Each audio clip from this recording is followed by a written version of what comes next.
News. Deputy Prime Minister Uhuru Kenyatta, Vice President Kalonzo Musyoka and Eldoret North Member of Parliament William Ruto have kicked off talks on a new strategy to ensure that they beat Prime Minister Raila Odinga in general elections next year.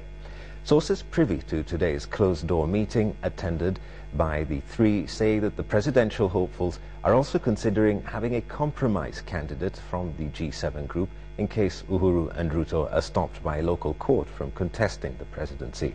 KTN's Notieno reports.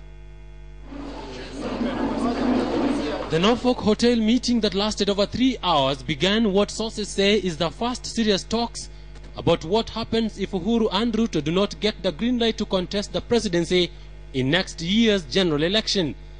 You're aware the Constitution imposes on us timelines for various activities to be met, and it is therefore necessary for us working together, of course, together with others who are not here with us, to begin to chart a clear political direction for the country.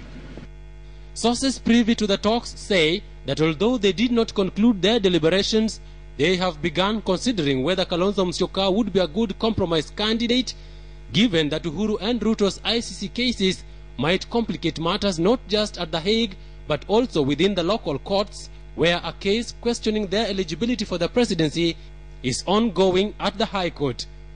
Their talks, according to the sources, considered what they should do in case the ICC post-election violence cases compromise Uhuru and Ruto's ability to win the presidency, whether in the first round or in the presidential runoff.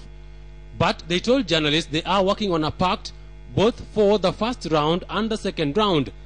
We are going to be taking these consultations to a higher level, and believe you me, we are confident that Kenyans are going to have a peaceful election. The sources say the talks also concentrated on how to ensure that they beat Prime Minister Raila Odinga in round 1 of the presidential election next year. To this end, they agreed that each one of them should concentrate on gaining firm control of their support bases in each of their strongholds, not just for Uhuru, Ruto and Kalonzo, but also for others who support the G7 group, so as to ensure they face ODM from a strong footing. Today we had a meeting with my two brothers here as part of taking this political game to the next level.